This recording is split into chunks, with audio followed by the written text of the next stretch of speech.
الجنات من غضبه وعقابه ومن شر عباده ومن حمزات الشياطين ومن يحضرون. نعوذ بالله الذي يمسك السماء أن تقع على الأرض إلا بإذنه من شر ما خلق وزرع ومن شر الشيطان وشركه. أعوذ بالله السميع العليم من الشيطان الرجيم. بسم الله الرحمن الرحيم. إن الحمد لله نحمده ونستعينه ونستهديه. من يهده الله فهو المهتدي ومن يضلل فلن تجد له وليا مرشدا. نشهد أن لا إله إلا الله ولي الصالحين ونشهد أن محمدا عبده ورسوله. اللهم صل وسلم على المبعوث رحمة للعالمين محمد بن عبد الله وعلى آله وصحبه وسلم.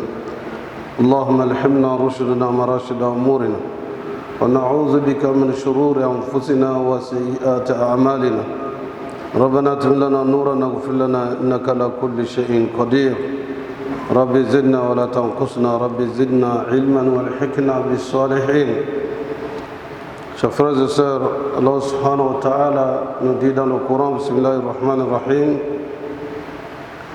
wa zakir fa inna zikra tanfa'ul mu'minin. Rappelez que le rappel est utile aux croyants sincères. Chers frères et sœurs, Allah subhanahu wa ta'ala nous dit dans le Saint-Coran, Bismillahir Rahmanir Rahim, الحمد لله الذي أنزل على عبده الكتاب ولم يجعل له عوجا قيما لينذر بأسا شديدا من لدنه ويبشر المؤمنين الذين يعملون الصالحات أن لهم أجرا حسنا ماكثين فيه أبدا وينذر الذين قالوا اتخذ الله ولدا ما لهم به من علم ولا لآبائهم كبرت كلمة تخرج من أفواههم إن يقولون إلا كذبا فلعلك باخع نفسك على آثارهم إن لم يؤمنوا بهذا الحديث أسفا إنا جعلنا ما على الأرض زينة لها لنبلوهم أيهم أحسن عملا وإنا لجاعلنا ما عليها صعيدا جرزا أما حسبت أن أصحاب الكهف والرقيم كانوا من آياتنا عجبا إذا والفتية إلى الكهف فقالوا ربنا آتنا من لدنك رحمة وهيئ لنا من أمرنا رشدا. صدق الله العظيم.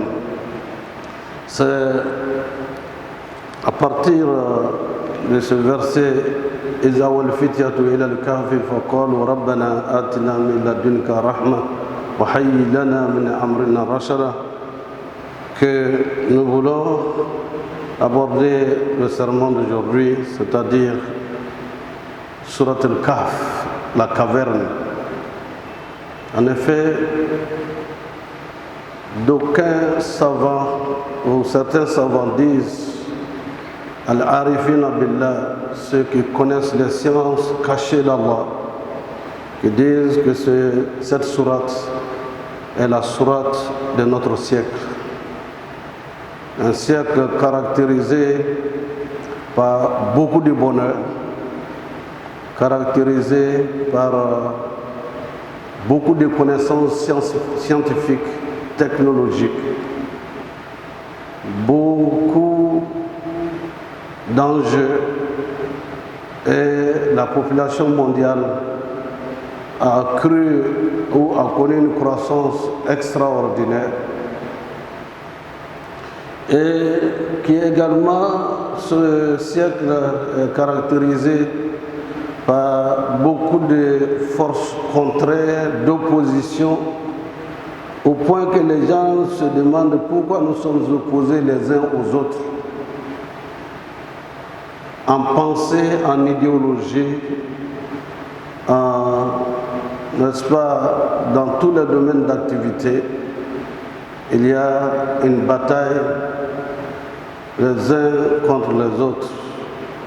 La résurgence des maladies que nos ancêtres n'ont pas connues et le prophète nous avait averti.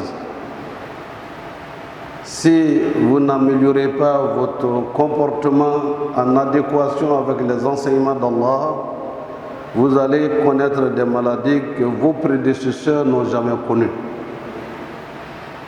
De moment, chaque 10 ans, chaque 20 ans, 30 ans, nous connaissons de nouvelles maladies qui n'étaient pas existantes. Mais ce n'est pas l'objet de notre sujet d'aujourd'hui, Surat al-Kahf. Et ces pieux savants ont fait de leur constat pour dire qu'il faut lire beaucoup Surat al-Kahf. C'est la caverne. La caverne qui symbolise la reclusion, la retraite spirituelle. N'est-ce pas que c'est dans la caverne du mont Hira qu'on appelle Jabal Nour que le prophète sallallahu alayhi wa sallam a reçu la révélation. Quand aussi les ennemis de l'islam à la Mecque ont attenté à la vie du prophète sallallahu alayhi wa sallam qu'il est sorti de la Mecque, c'est dans une caverne qu'il s'est réfugié avec son compagnon Abu Bakr. Et c'est les prières, les invocations, la confiance à Allah qui les a sauvés de cette caverne. Et en comparaison avec ces différents événements, nous sommes comme dans une caverne beaucoup plus large aujourd'hui, le monde que nous connaissons, que la prière de cette caverne doit être celle qui a été connue à l'époque, il y a de cela des millénaires. Surat al-Kahf. Surat al-Kahf révèle 4 aspects des épreuves. L'épreuve liée à la foi en Allah, la foi de la connaissance du Créateur absolu de l'univers. La deuxième épreuve, l'épreuve de la richesse. Le monde est riche aujourd'hui, mais en même temps aussi le nombre de pauvres éprouvés par la pauvreté s'agrandit. Il y a également l'épreuve du savoir. Au fur et à mesure que les sciences, les découvertes scientifiques s'accroissent, de nouvelles inventions, des machines liées à la médecine et de connaissances nouvelles, le nombre de maladies pour montrer aussi la limite de l'intelligence humaine se fait connaître. Il y a également l'épreuve liée au pouvoir, tout pouvoir, pouvoir économique, pouvoir politique, pouvoir du savoir et le pouvoir également de l'être. Ces éléments que le Seigneur des mondes veut nous exposer pour que nous comprenions la complexité de notre monde et qu'il nous accorde en même temps, nous donne des enseignements qui nous permettent de rester des musulmans sereins, des musulmans qui ont une boussole, une orientation et qui ont des enseignements qui leur permettent d'être maîtres de l'univers et bien sûr d'être maîtres de soi-même et maîtres de ce qu'ils doivent faire pour avoir le paradis comme récompense des vertus serviteurs d'Allah. La première histoire de cette épreuve concerne certains enfants dans une cité et comme un pays où les dirigeants étaient des dictateurs, des tyrans, et avec l'orgueil que cela caractérise, il y avait des jeunes qui appelaient à Allah, qui disaient que Dieu est un, l'omniscient, l'omnipotent sans égal, et qui demandaient d'adorer Allah, d'être soumis aux enseignements d'Allah. Alors, Le pouvoir d'alors ne pouvait pas en entendre parler. Et il fallait chercher ces jeunes pour les faire taire. Allah a inspiré ces jeunes de quitter la ville pour aller dans la caverne à quelques encablures de cette cité. C'est cela que Allah subhanahu wa ta'ala nous informe dans la sourate Al-Kahf, la caverne. نحن نقص عليك نبأهم بالحق إنهم فتية آمنوا بربهم وزدناهم هدى. Nous allons te raconter, ô Mohammed, le récit de ces jeunes. C'étaient des jeunes gens qui croyaient à Allah et nous leur avons accordé les plus grands moyens de se diriger dans la bonne voie d'Allah.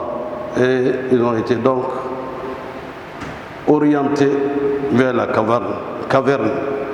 Où Allah dira إذا أول فتية إلى الكهف فقالوا ربنا آتنا من لدنك رحمة وهيئ لنا من أمرنا رشدا.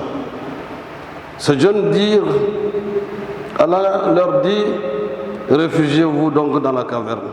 Votre Seigneur répandra de sa miséricorde sur vous et disposera pour vous un adoucissement selon vos besoins. Ces jeunes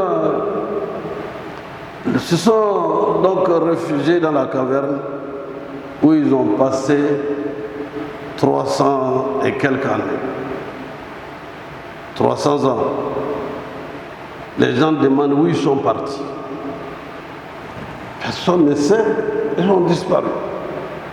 Or, ils sont dans la caverne où Dieu fait en sorte qu'au lever du soleil, il y a une obscurité qui se projette sur eux. Même si vous venez regarder dans la caverne, dans le fond, vous ne voyez rien.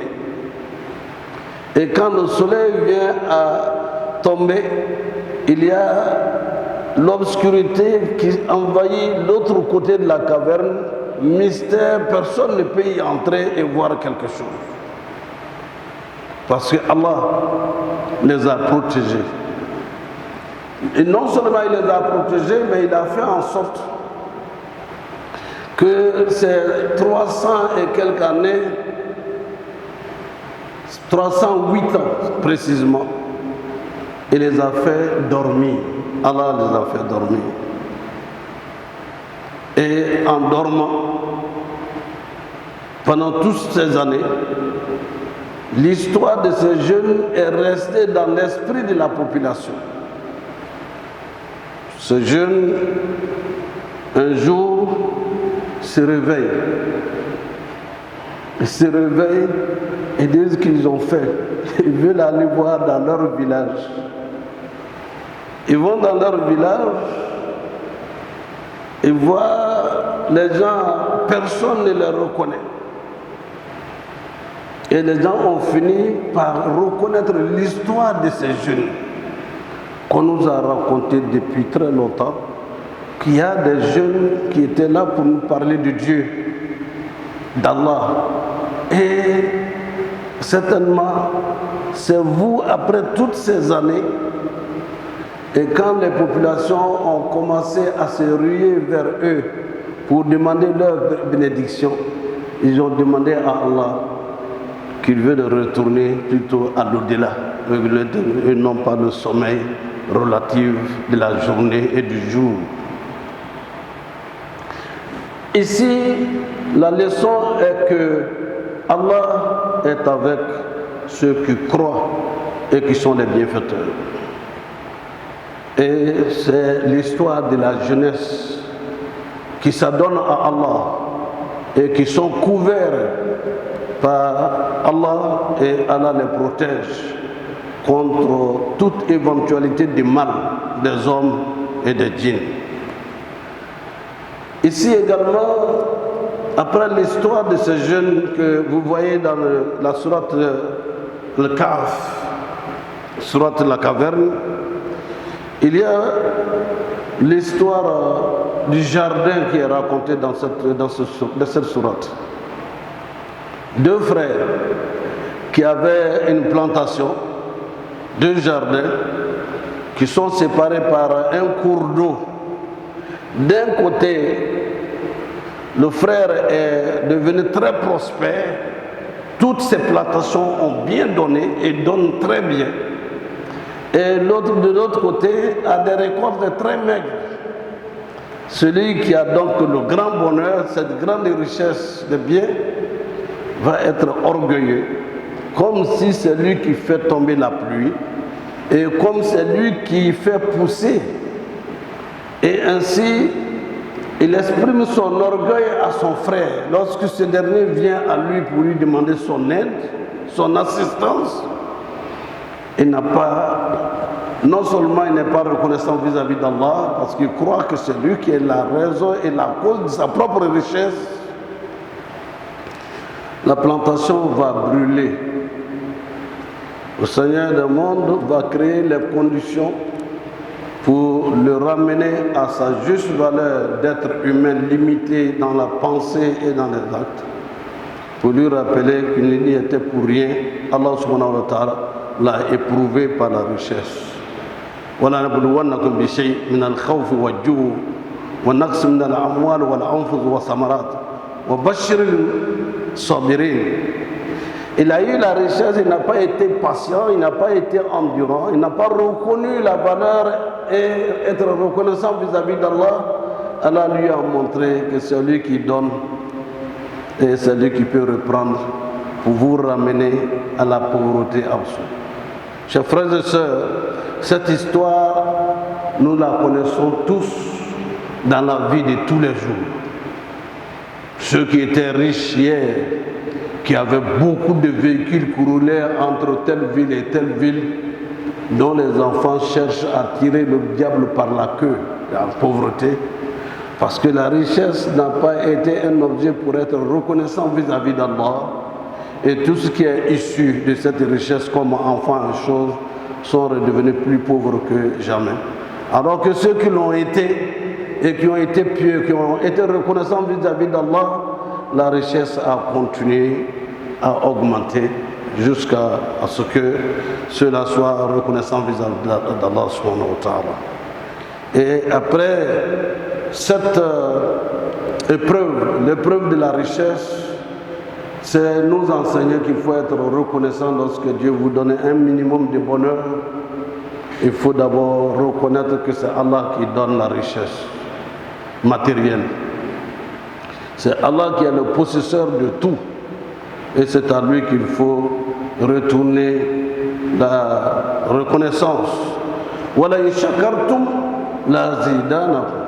Si vous êtes reconnaissant des bienfaits d'Allah, Allah augmente votre pouvoir financier et augmente le bonheur qu'il vous a fait. Mais si vous êtes ingrat, inna azabi la shadid. C'est là, Allah subhanahu wa ta'ala, si vous devenez ingrat par rapport à ce que Dieu vous a accordé, ma colère est suivie de sanctions très sévères. C'est ce que l'autre monsieur a connu. Et ici, il faut donc reconnaître également, troisièmement, qui est la troisième histoire, qui est l'histoire de l'envoyé de Dieu, Moussa alayhi salam, l'envoyé d'Allah. C'était un messager. Son peuple demande à Moïse, Moussa alayhi salam, voilà Nabina afdal salatu wa salam, lui dit, mais en fait, si on vous pose la question de savoir qui est aujourd'hui le savant, l'homme le plus instruit qui puisse être, lui qui reçoit la révélation d'Allah et qui a bénéficié de la grâce, de l'accompagnement d'Allah, poursuivi par l'homme le plus puissant de la planète à l'époque, le pharaon. Et Dieu lui a donné la possibilité de vaincre le pharaon et de faire en sorte que des millénaires après jusqu'à aujourd'hui, les corps des pharaons sont là en Égypte. Il dit que c'est lui le plus savant. Bon, il est le plus savant. Les journalistes de son peuple lui ont posé la question. Il leur répond que c'est lui qui sait plus que tout le monde. Le Seigneur du monde dans sa majesté absolue, l'omniscient, l'omnipotent sans égal, va le mettre à l'épreuve et lui dit, il y a un jeune homme qui en sait plus que toi. Lui, il a le livre de Dieu. Et comprendre qu'il y a un savant qui peut lui apprendre des choses qu'il n'a jamais apprises et qu'il ne connaît pas. Il est allé donc à la recherche des traces de cette créature d'Allah, de cet homme. Il a marché avec son compagnon. Il a marché, fatigué, très fatigué. Et en se reposant, il demande à son compagnon, donne-nous à manger pour qu'on puisse, on est fatigué. On va se reposer et donne-nous à manger. C'est à ce moment que va apparaître l'homme providentiel qu'Allah a envoyé pour éprouver celui qui dit qu'il est savant. C'est vrai, il savait beaucoup de choses d'Allah, beaucoup de choses. Jusqu'à un jour, l'histoire est longue, peut-être certainement nous aurons l'occasion d'en parler. Sayyidina Moussa, il a eu la disette et il a eu une sécheresse. Il n'y avait pas de pluie. Allah l'inspire pour qu'il demande à son peuple, est-ce qu'il y en a quelqu'un qui n'a pas commis de fautes, qui puisse nous entraîner dans cette pénurie d'eau, cette pénurie. Certainement, il leur demande de se repentir. Dans la repentance, après quelques moments, la pluie a commencé à tomber abondamment, à la satisfaction de tout le monde. Alors, Moussa, alayhi salam, wa nabina afdal salatu wa salam, va demander à Allah de lui montrer celui qui était le pécheur et qui s'est repenti. Et par cette miséricorde, Allah a envoyé la pluie. Le Seigneur du monde va lui dire, au moment où il était en train de pécher, je ne l'ai pas humilié en disant voilà le pécheur. Ce n'est pas au moment où il s'est repenti que je vais l'humilier en montrant que c'est celui-là le pécheur du village. C'est ça, Moïse, l'ami d'Allah, comme les envoyés de Dieu. Et si Moïse va demander la compagnie d'accompagner ce monsieur, dit à ma condition, est-ce que tu sais, si tu tiens à me tenir compagnie, ne me pose pas de questions sur les actes que je vais poser. Ne me pose pas de questions. Moïse dit, je te promets que quel que soit ce que tu vas faire, je ne vais jamais te poser de questions. Ainsi, Sayyidina Moussa et Khidr, ils vont embarquer dans un bateau. Où ils voient un bateau. Plutôt, ils voient un bateau. Dont un bateau qui est très beau, qui appartient à des orphelins. Et Khidr, c'est de lui qu'il s'agit, alayhi salam, va casser les parties qui embellissent le bateau. C'est Moussa dit, un bateau qui appartient aux orphelins, et voilà que tu as endommagé une partie de ce bateau. Khidr va dire, qu'est-ce que je t'avais dit dès le départ? Il dit, pardonne-moi. J'ai dû oublier. Il dit, bon d'accord, ok. Ils ont continué, ils continuent encore. Ils passent dans un village et ils trouvent un jeune homme qui est dans la fleur de l'âge, il le tue. Moïse va dire, comment je peux me taire sur ça? Il dit, mais il a fait quoi ce jeune homme pour mériter qu'il soit tué? Et je te dis quoi? Il n'a pas dit de ne pas me poser des questions sur les actes que je vais poser. Ah, excuse-moi les choses. Ils viennent encore dans une troisième cité et ils demandent à manger. La population, personne, vous savez, ce n'est pas aujourd'hui que l'histoire a commencé. L'histoire est un éternel recommencement. Ils ont demandé à manger, les gens ne sont pas hospitaliers. Ils n'ont pas ni leur vendre à manger ou rien, mais quand même des passages. Sayyidna Khidr va voir le mur d'une maison héritage qui appartient à des orphelins. Il se met à relever le mur pour que le mur de ces orphelins ne tombe pas. On dit, une population aussi méchante, non hospitalière et qui nous est conduit sans qu'on ne puisse avoir à manger ni à boire. Et puis on vient se mettre à travailler. J'ai dit quoi? De ne pas parler. Pardonne-moi. Après ça, je ne vais plus rien dire. Et alors, Sayyidna Khidr va dire, je vais t'expliquer de quoi il s'agit. Puisque notre ne veut pas continuer à m'accompagner, à me tenir compagnon, tu ne peux pas continuer à t'enseigner.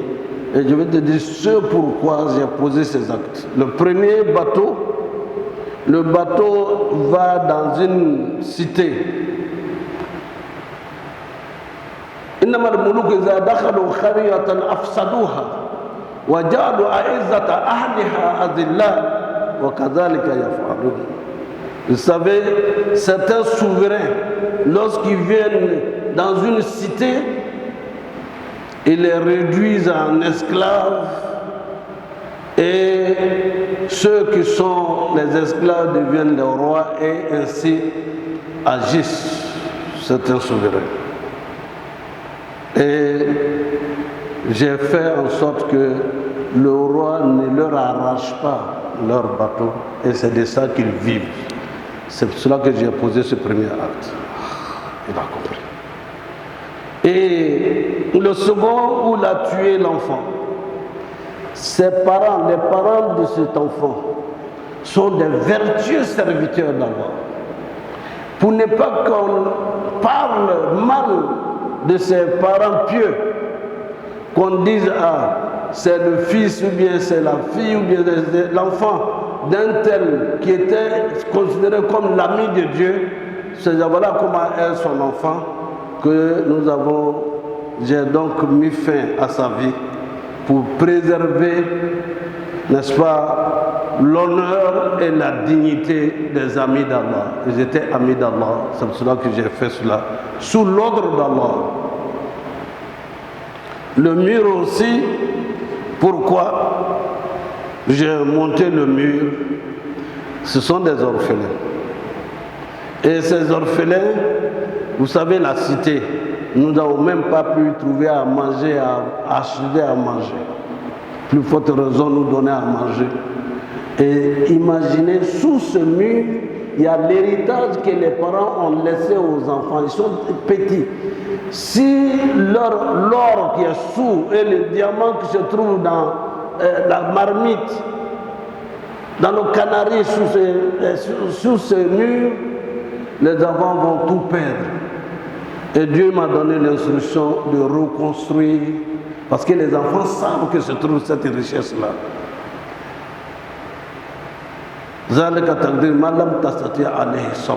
Voilà ce sur quoi tu n'as pas pu avoir la patience d'avoir la suite. Chers frères et sœurs, ces trois histoires ont quelque chose en commun. L'orphelin. Les premiers possesseurs du bateau, leurs parents ne vivaient pas. L'héritage, Dieu ne voulait pas que l'héritage soit à cause de la bonté des parents, à cause de la vertu des parents.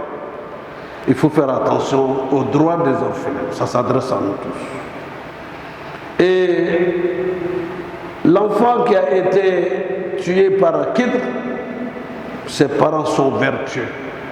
Dieu ne voulait pas